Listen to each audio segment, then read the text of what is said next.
Hello, everyone. I just wanted to say hello, and I guess you could say I just wanted to apologize for last night. Basically, last night I was scheduled to do the my Quantum Path radio show. So for all my listeners out there that do listen into that, um, please forgive me because I did have to cancel pretty much at the last minute because there was. Let's put it this way: I don't know if it's the eclipse, whether it be the physical sort of thing going on there, or the tie between the two of them, actually, which is probably more than anything what it is. So the thing is that the eclipse probably may have even thrown a few of you off as well. This is a great time to, I guess you could say, release and renew and do a lot of, I guess you could say, reaffirm where it is that you want to go and what it is that you want to do within your life. The thing is that even before I started this video, for some sort of reason, I was just really contemplating why I wanted to do this and if I should, even for that matter, do this. So the thing is that, like I said, energetically, there is a lot of shifts going on here, and the thing is that it's a very potent time right now to do making the shifts within your life and to grow beyond what it is that you are expected to do or what you think that you can do. See, there's that aspect of that fear, I guess you could say, that's always there. And the thing is that sometimes that holds us back. So take the bull by the horns, and just start going for it and start making your way through. You never know where it's going to take you, and that's the biggest thing here is that you never know where anything is going to take you.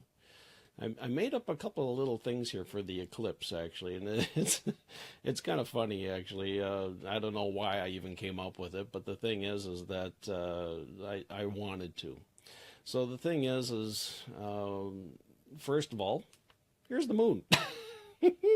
And let's put it this way: this sucker is always constantly moving around, around the Earth. And what is it? It's got its own gravitational pull that is on us. So with that gravitation, and let's put it this way, even statistically, like if you look at the police departments, you look at different organizations, what usually happens during a full moon? There's usually something going on, like crime rates go up, people stop acting normally, or I guess you could say less normally than they would. They become more erratic, they become more irritated by different things. There's a lot of different factors that go along there. So now we got the sun. Yay! And once again, we got the moon. So when these are basically kind of, let's put it this way, kind of going back and forth, they're pulling on us one way or another, that little bit. And the thing is that with the gravitational pull, there's always going to be, I guess you could say, that conflict that goes back and forth. And I'm sure that there's a lot of astrologers out there that could even point out that fact as well, that there's usually, like one exerts a certain force on the other, therefore it affects you and your own body. So now with the eclipse, basically you get, let's keep this, and of course these are to scale, by the way. Like I purposely did them to scale. The thing is that with the eclipse happening, what's happening here is that the moon is basically traveling into the sun's path. So in other words, what ends up happening? You're getting pulled by two major influences.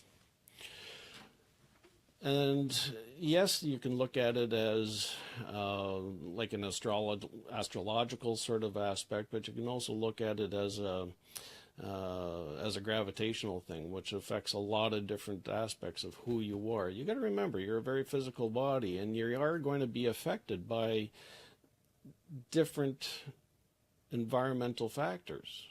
And that's the thing here. When you get two big forces of gravity basically affecting you.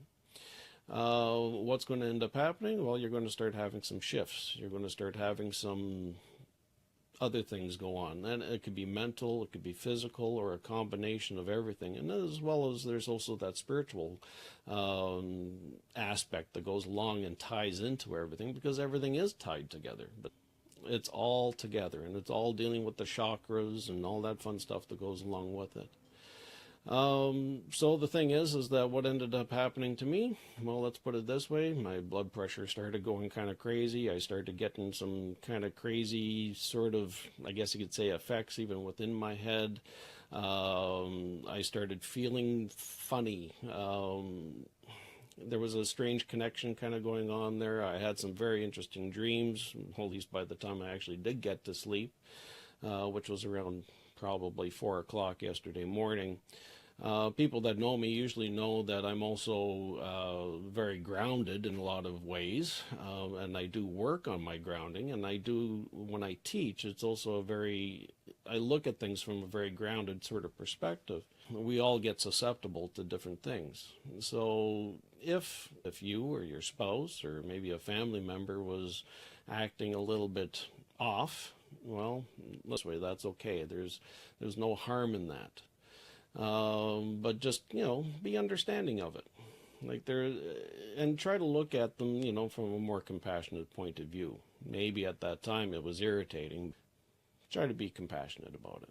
The thing I also wanted to mention too was Doreen Virtue. I noticed that, let's put it this way, she had posted, I guess you could say, that she's now this born-again Christian. A lot of people are back and forth on this. The diehard fans of hers, and that's fine. And I appreciate that. People that know me as well know that I was never really a huge Doreen Virtue fan, mainly because of the fact that I like to look at her as she was more, or at least in my opinion anyway, she was more pop spirituality. She was very safe. She was kind of fluffy, kitten sort of outlook, I guess you could say, on things. And sometimes spirituality is not necessarily all that fluffy. I guess you could say this division between high and low vibe. And there's also those divisions even within the spiritual realm as well, because not everybody, like when they pass on, evolves into something that's going to be, let's put it this way, of the highest and the brightest. Because that's, some of the energy that they take with them. That's what we do. Like when we're having this experience here on this planet, like we're here to explore, we're here to experience, and we're here to take that with us to add to our, I guess you could say, to our oversoul, I guess you could. The thing is that, like I said with Doreen there, she is, like I said, I'd like to look at her, she was more like pop spirituality, and just because, like I said, she was safe, and that's what led a lot of people to like her, because she was safe. She wasn't really negative in any which way, which is fine, because a lot of people kind of needed that too. And even though that maybe I disagreed with it, and maybe quite a few others have as well, the thing is that she made a choice for herself. And did the tarot cards that she produced make her money? Absolutely. The same thing with all the books that she's written. Like, yeah, she made a lot of money, and there's no doubt about that. And you know what? In this spiritual world, like, we have to feed our families too. And that's the thing here. Like, it's all about taking care of the people that are with us. And when we do that, at least we can move forward. And we are here to try to provide for our families. Anyway, as I was saying, like Doreen Virtue, she did make a lot of money in regards to her tarot cards, in regards to a lot of different things. The books that she mainly, I guess you could say, preached about, and now she has gone back to, I guess you could say, this more traditional sort of style of religion, which is fine because, hey, everybody resonates with something a little different. And do I deny her that? No, I don't. The thing is, is that some people have also brought up the aspect of her having a responsibility to those that have been following her. Not only that, but there's also her certifications. There's her courses that she has been doing. Do come to question, I guess you could say, the validity and why she is doing this. Some people, you can look at it too, is that yes, she does have a responsibility in regards to her fans, I guess you could say. When you put yourself out there as a spiritual leader, you do have to, I don't want to say stick to your guns totally, but you do have to have responsibility to be consistent in who you are. When you all of a sudden, I guess you could say that divination is, I guess you could say, an evil or something that is not right, or mediumship is not right. Well, once again, that is just her interpretation of things. It's not her. It's her aspect of who she is. If I was to put myself in her shoes and all of a sudden I felt differently about things, well, I still have to go with my heart on these types of things. Like, yes, like it's a decision. And I'm sure it was a decision she didn't take lightly. But the thing is, that's her, and that was her place. And the fallout that she's going to get from that, well, who knows?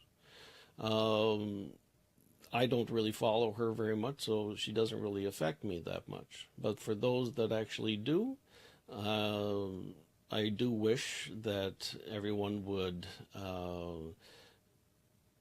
be cognizant in regards to what is, I guess you could say, coming from your heart and your soul in regards to what it feels like in regards to spirituality. Does it make sense to you? Question it. Be like, and I always consider myself the skeptical psychic medium because I'll always question things. I'll always look for there's some sort of science behind things or whatever. But the thing is that I'll always look for something or a reason or whatever. And yes, I'm skeptical, and I will sit there and question. And I will question, let's say, for example, what I am getting, what I am receiving as a message. And in some ways, being skeptical is the best way to be, to me. Going with blind faith is not necessarily the right thing.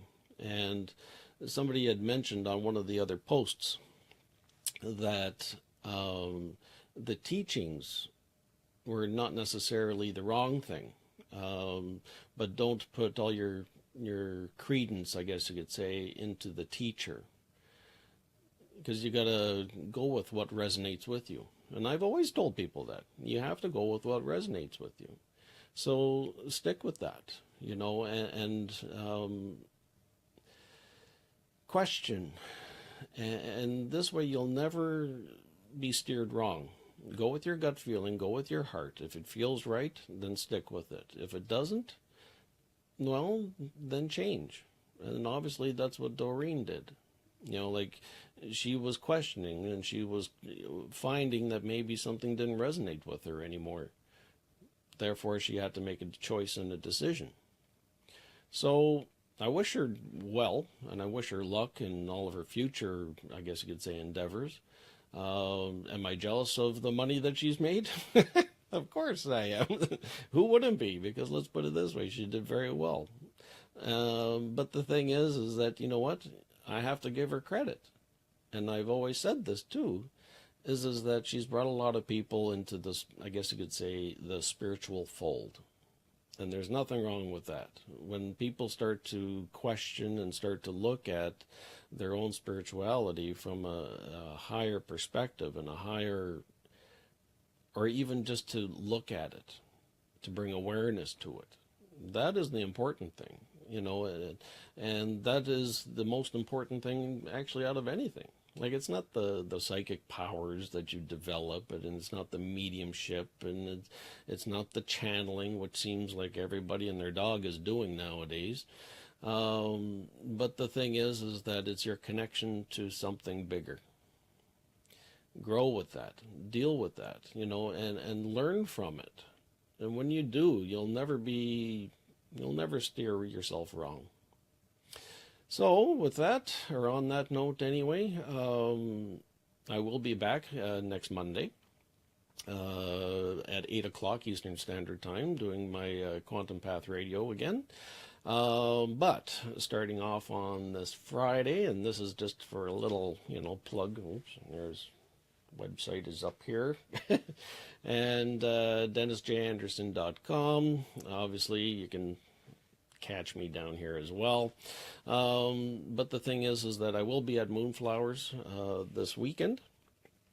On Friday, actually, during the day, I'll be doing some readings there.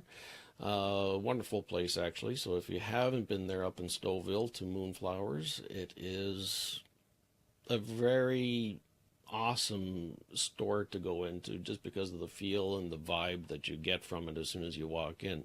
Actually, it's kind of funny because last time I walked in, I opened up the door and you can actually instantly smell the, I guess you could say, the incenses and so forth that were there, and it just makes you feel peaceful as soon as you walk in. As well, on Friday again at 6:30, I will be back downtown doing I guess you could say, a psychic development classes. So if you are in the area, feel free to join me. I believe it's at, 961 Bloor Street, I believe. Anyway, just look it up at Happy Soul. Like I said, they're the only one downtown. Lovely little bookstore and great, and it's a great atmosphere in all of these stores. That's the thing. They're very accepting and very open to exploring, open to being, and that's the beauty of this. And and Saturday I'll be doing aura photos in Brampton at the Breakthrough Center. So 3 different places on 2 different days. So if you are interested in getting your aura photo done along with a 20-page chakra analysis, you know, join me. And I will be there on Saturday doing that.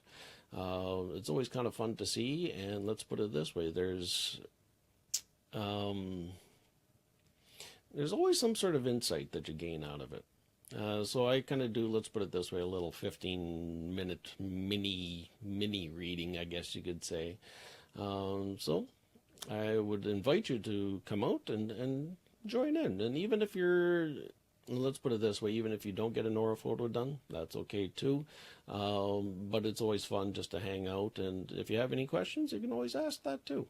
So anyway, thank you very much, everyone, and have yourself a wonderful day. Bye-bye.